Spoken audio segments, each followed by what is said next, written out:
गांव में घुसने ही नहीं दे रहे, तो चले कैसे जाएं? गांव जाते हो तो आखिर क्या होता क्या है? ये होता है उनका घर से ही तो रास्ता शुरू है, तो वहीं पर रोक दिया जाता है हम लोगों को, वहीं घेर लेते हैं। कैसे चले जाएं? मारने की यहाँ तक धमकी आ रही है। हम लोग किराए पे रह रहे हैं जी, इतना बड़ा परिवार को लेके इतनी मुश्किल से रह रहे हैं हम लोग, ऐसे गुजारा कर रहे हैं। हमें पता हम कैसे अपना गुजारा कर रहे हैं। ताला बंद है? हाँ, ताला बंद है, सबके घर में ताला बंद है। 3 घर मात्र हैं, तीनों घर में हमारे से बोलेंगे। हाँ जी बताओ, जब पीड़ित परिवार अपनी बात कर रहे हैं, तुम चुप रहो। तुम्हारे लिए बैठे हम यहाँ। अरे आप हमारे लिए नहीं बैठे, किसके लिए बैठे? आयोग में 3 वकील बैठा रखे हैं, क्यों बैठा रखे हैं? ये बात कौन बोलता है? निदेशक SK सिंह, जो संजय कुमार सिंह नाम है, पीड़ित का फाइल फेंक दी उठा करके। ये इनकी जमीन दिसंबर में लिखा ली गई कालीचरण जी की, जो मृतक के बड़े भाई हैं।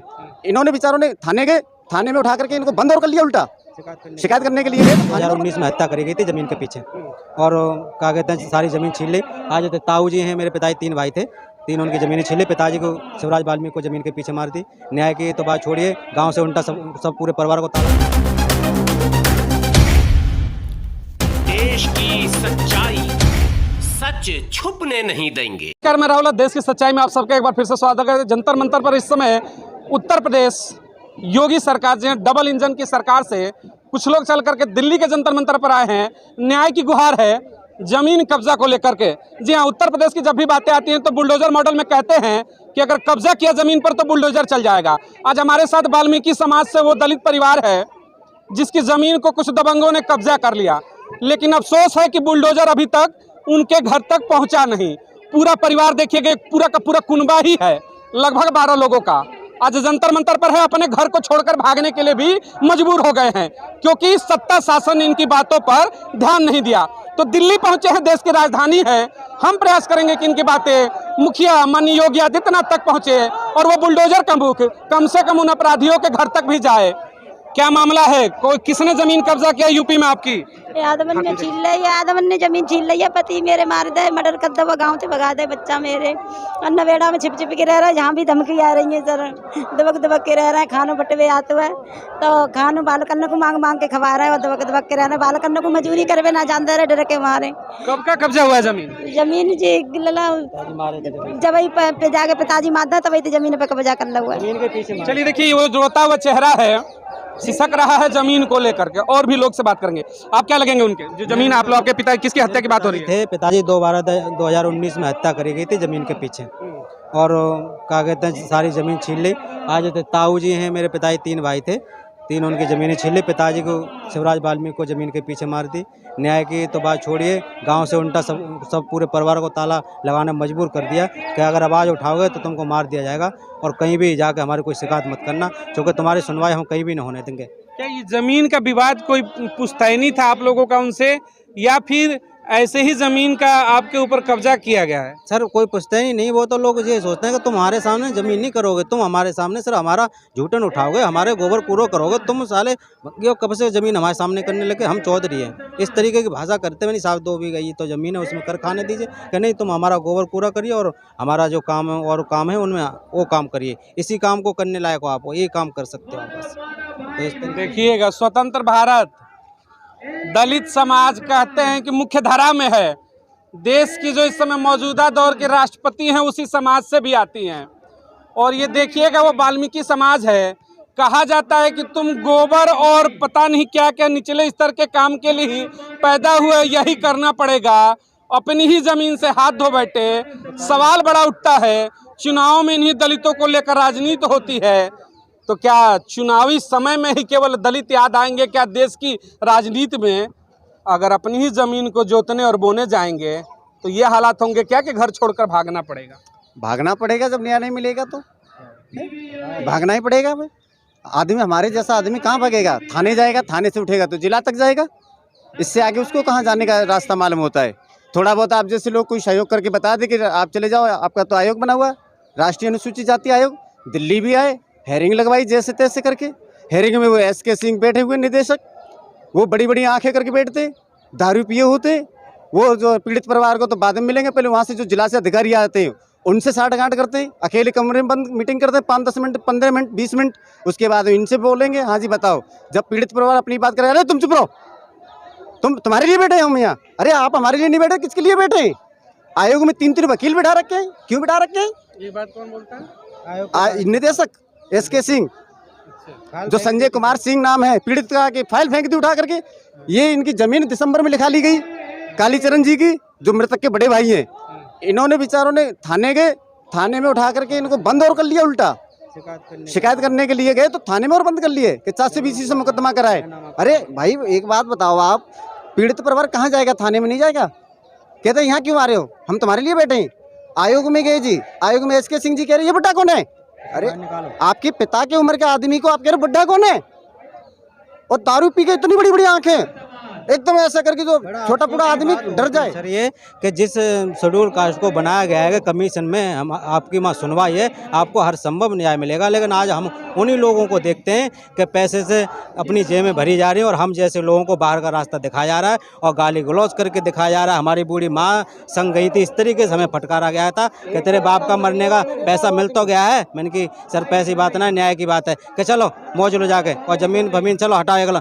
ऐसी कमीशन में जाने पर ऐसी बातें होती हैं। ऐसी बातें, और निदेशक डायरेक्टर है वो ये बातें करते हैं और वो सिर्फ पैसे वाली फाइल को देखते हैं। और हम जैसे काफ़ी लोग हैं जो न्याय नहीं मिलता। 3 साल तक तो मैं दौड़ता रहा हूँ इसी आस पे कि मुझे आयोग द्वारा कोई सख्त कार्रवाई उन अपराधियों पर हो जाए जिससे कि मुझे राहत मिल जाएगी, लेकिन ऐसा कुछ नहीं हुआ। आयोग के द्वारा अब ताऊ जी गए तो वहाँ पे ऑफिसर रखा तो आयोग के द्वारा उनके निदेशक जी ने साँठगांठ करके ताऊ की ज़मीन भी बच्चीगढ़ों से और पुलिस के प्रशासन से साँठगांठ करके जमीन का बैनामा करा दिया है ढंग से। सर बताइए, और दोबारा गए तो थाने में बुला के इन्हीं को बंद करवा दिया सर कि दोबारा कहीं शिकायत मत कराई। अभी पिछले महीने में इन्हें उठा के बंद कर दिया था। उनका नाम क्या है, अध्यक्ष का क्या नाम है? ऐसी आयोग का वो संजय कुमार सिंह। उनके द्वारा ही किया गया? नहीं, उनके द्वारा नहीं। वो कहने का मतलब ये, आयोग में जब हम गए थे तो वहाँ जब जाते तो पीड़ित परिवारों को बातें बना देते हैं, डरा धमका देते हैं। वो कौन लोग हैं जो आयोग में जाने पे इस तरीके की हरकतें करते हैं? नाम बताएं आप। निदेशक संजय कुमार सिंह। ये है, ऐसी बातें कही जाती हैं। बिल्कुल सत्य बात है ये। देखिएगा, मैं आ रहा हूँ, एसी आयोग पे मैंने क्यों बात उठाई। अभी आप जाएंगे तो दिल्ली यूनिवर्सिटी के गेट पर भी, गेट नंबर 4 पे 8 फैकल्टी पर एक परिवार बैठा हुआ है। उसमें कौन, शेर सिंह राणा, वो भी वाल्मीकि समाज से। देखिए ये भी परिवार वाल्मीकि समाज से। नोएडा की लगभग की घटना बताई जा रही है। 3 साल से बेटा अस्थि लेकर के घूम रहा है। वो भी जब SC आयोग में जाता है तो उसकी बहन और उसकी मां को धक्के मारकर वहां से निकाल दिया जाता है। इन्होंने भी वही कहा कि जब SC कमीशन में जाते हैं तो धक्के मार दिए जाते हैं। समझ में ये नहीं आता कि शेड्यूल कास्ट के लिए जो SC आयोग का गठन ही हुआ है, जो विभाग ही चलता है कि देश के जो SC हैं उनकी फरियाद सुनी जाए, उनकी मदद की जाए, ऐसे तमाम आरोप दर आरोप आते जा रहे हैं। वहाँ पर मिसबिहेव किया जा रहा है, पहुँचने वाले फरियादियों के साथ गाली गलौज किया जा रहा है। और सिस्टम है कि बहरा हो चुका है, गूंगा हो चुका है, बोलना ही नहीं चाहता है। बात तो सभी करेंगे कि वाल्मीकि समाज हमारा है, दलित समाज हमारा है, तमाम दलित समाज के नेता भी हैं, हमारे देश के मुखिया भी कहते हैं। ये देखिएगा, ये परिवार देखिएगा, ये बहू है, ये बहू है, देखिएगा सनातन संस्कृत है। आगे आप देखेंगे कि घूंघट लगा हुआ है। ये बेटी है, बेटी बचाओ बेटी पढ़ाओ। ये माँ है रोती हुई। ये परिवार के तमाम सदस्य हैं, मजबूर हैं। क्यों आए हो भैया? नौकरी चाहिए आपको, पैसा चाहिए, आखिर दर दर क्यों भटक रहे हो? सम्मान के लिए ना, अपनी जमीन के लिए। जमीन हमें वापस मिलनी चाहिए। हमारी यही दरख्वास्त है कि हमारी कोई कहीं से सुनवाई नहीं हो रही। वो इतने धमंग लोग हैं कि हर जगह अपना कब्जा कर लेता है। माननीय योगी आदित्यनाथ महाराज जी से मेरी हाथ जोड़ के विनती है कि उनके संज्ञान में मैटर जाएगा और माननीय अमित शाह जी से मुझे वहीं से न्याय मिल सकता है। बाकी मुझे मार दिया जाएगा अगर ये संज्ञान नहीं लेंगे, मैटर का मार दिया जाएगा मेरे पूरे परिवार को। तो मुझे बचा लीजिए, मेरे परिवार को बचा लीजिए। मैं आपसे हाथ जोड़ के गुजारिश करता हूँ माननीय मुख्यमंत्री जी महाराज जी और माननीय गृह मंत्री साहब से रिक्वेस्ट करता हूँ कि मुझे बचाइए, मुझे कैसे बचाइए। और अपराधियों पर लगाम कसिए, उन पर उचित से उचित कार्रवाई कीजिए साहब। मैं आपसे यही माननीय योगी आदित्यनाथ जी और गृह मंत्री अमित शाह जी, 2 लोगों से हाथ जोड़कर विनती है, सविनय निवेदन है। और ये रोती हुई देखिए माँ और बेटा, कहते हैं कि जान की भी हमारी हिफाजत होगी, नहीं होगी नहीं पता। मुखिया से उम्मीद है यूपी वाले की बुलडोजर चलती है। शायद ये वाल्मीकि परिवार के आंसू आप तक पहुँचे इस मीडिया के माध्यम से, और इनकी ज़मीन दबंगों से छुड़ा करके इनको ज़रूर दी जाए। गृह मंत्रालय तक भी निवेदन है। इनके परिवार से एक और लोग हैं, जरा आगे आइएगा। आपकी भी ज़मीन के बारे में बताएं, क्या हुआ था? हमारी जगह के बारे में साहब, ज़मीन हमारी जबरदस्ती से बैनामा करवाओ और जो फर्जी बेनामा करा लिया और दबंगे घर से उठा के ले गए। 2 बच्चे 2 हमारी घरवाली के पास छोड़ दे। वो रास्ता में से हमको पकड़ के और ले जा करके चल धौली काम है। फिर एटा में ले जा करके वो दस्तखत करा लिया और बेनामा भी करा लिया। वो कह दिया कि ऐसे अगर तू करेगा तो तेरी बीवी तेरे बच्चे सब यहाँ से मार देंगे या नहीं तो यहाँ से भाग जा। सब हम डर के मारे वो हम भाग आए। हमारे पास छोटे छोटे बच्चे का लिखा में का पढ़ा में का में। हमारी जांच कराई जाए, घरों पर जाके देखा जाए कि ये लोग वास्तव में पीड़ित हैं या नहीं है। बिल्कुल। हम ये थोड़ी अगर ये गलत होते हैं तो मैं कहूंगा इनको सजा दे दो। पूरा परिवार खड़ा है, सजा दे देंगे। कहो कि हाँ हमें सजा दो, हम गलत है तो। हाँ हम गलत हैं तो सजा दो, और गलत है तो बेटा कहो कि हमें सजा दो। गलत है तो हमें सजा दो। हाँ गलत है तो हमें सजा दे के दो। बिल्कुल सजा दो, गलत है तो। हाँ ये गलत है तो हमें सजा दो या फिर आरोपी को तो सजा दे ही दो। और ये जो एसके सिंह डायरेक्टर हैं संजय कुमार सिंह, मुझे लगता है कि ये शेड्यूल कास्ट के है ही नहीं, ये श्रवण कास्ट के आदमी है। नहीं ये मैं सुनिए, मैं बता रहा हूँ, आप ये मत कहिए कि वो शेड्यूल कास्ट के नहीं है। अब वो हैं, लेकिन जब सुनिएगा गद्दी सुनिए जब कुर्सी पर बैठे इसी दलित समाज का नाम लेकर जब कुर्सियों पर लोग बैठते हो, नेता हो, अधिकारी हो, तो यही शेड्यूल समाज उनको अच्छा नहीं लगता। लेकिन जब तक नहीं बने हैं अच्छा लगता है। ये देश का सिस्टम है, कुर्सी पर बैठेंगे अपने ही समाज को भूल जाएंगे। खैर उनके लिए तमाम विभाग बने हैं, अधिकार होगा। आप जरा आगे आइए। आपका क्या रिश्ता है, कौन है आप? भाई है मेरे बड़े, ये बेटा थे उनके जो मारे थे। बेटा हूँ मैं उनका। आप लोग गाँव क्यों नहीं जाते हैं? इसी चक्कर में नहीं जाते सर, वो जमीनों में नहीं गाँव जाते हैं तो क्या कोई दिक्कत होता है या फिर उनके केवल कहने से आपने गाँव छोड़ दिया? गाँव में घुसने ही नहीं दे रहे तो चले कैसे जाएं? गांव जाते हो तो आखिर क्या होता क्या है? ये होता है उनका घर से ही तो रास्ता शुरू है, तो वहीं पर रोक दिया जाता है हम लोगों को, वहीं घेर लेते हैं। कैसे चले जाएं? मारने की यहाँ तक धमकी आ रही है। हम लोग किराए पे रह रहे हैं जी, इतना बड़ा परिवार को लेके इतनी मुश्किल से रह रहे हैं हम लोग, ऐसे गुजारा कर रहे हैं। हमें पता हम कैसे अपना गुजारा कर रहे हैं। ताला बंद है? हाँ ताला बंद है, सबके घर में ताला बंद है। 3 घर मात्र हैं, तीनों घर में हमारे ताले लग रहे हैं। आप जाते हो तो जानवरों को बांध रखा हमारे घर के दरवाजों पे, अपने जानवर बांध रखे। देखिएगा एक चीज मैं बताऊंगा, 2017 विधानसभा चुनाव में मैं ले जाना चाहूंगा यूपी। उसमें देखा होगा मुजफ्फरनगर की घटना बड़ी प्रचलित थी। दरवाजों पर लिखे जाते थे कि घर बिकाऊ है, ताला लग जाते थे। चुनाव में 2017 विधानसभा उत्तर प्रदेश में एक बड़ा मुद्दा बना था कि देखिए एक ऐसी सत्ता है कि घर बिकाऊ हो, लोग घर छोड़कर जा रहे हैं डर के मारे। मैं वर्तमान की सरकार पे से एक सवाल है कि देखिएगा अभी भी स्थितियां वो हैं, एटा से आते हैं और अपना घर छोड़कर मजबूर हैं दिल्ली में आकर किराए पर। 3 अलग अलग परिवार हैं, लगभग 20 लोग हैं रहने के लिए। अपने घर पे जाते हैं तो दबंग के रास्ते, घर के सामने से रास्ता गुजरता है, दबंग कहता आने नहीं दूंगा।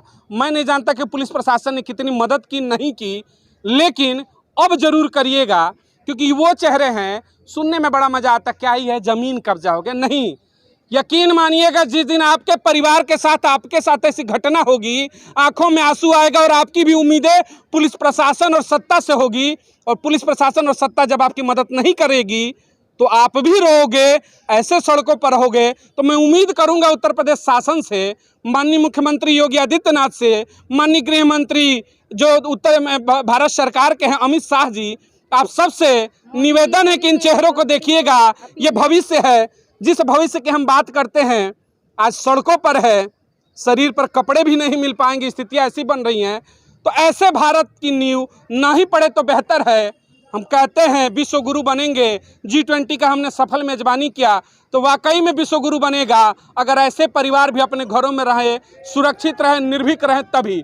माननीय योगी आदित्यनाथ जी, पुनः निवेदन है इन पर जरूर उन दबंगों पर कार्रवाई हो, इन परिवार को न्याय मिले ताकि इनकी भी घर वापसी हो सके। ये बड़ा शब्द घर वापसी, घर वापसी। पहले अपने ही समाज की घर वापसी हो जाए, बाकी पर बाद में चर्चा करेंगे। अपनी प्रतिक्रिया जरूर व्यक्त करिएगा। इस परिवार को न्याय मिलना चाहिए, न्याय में और क्या हो सकता है बेहतर। जय हिंद, जय भारत।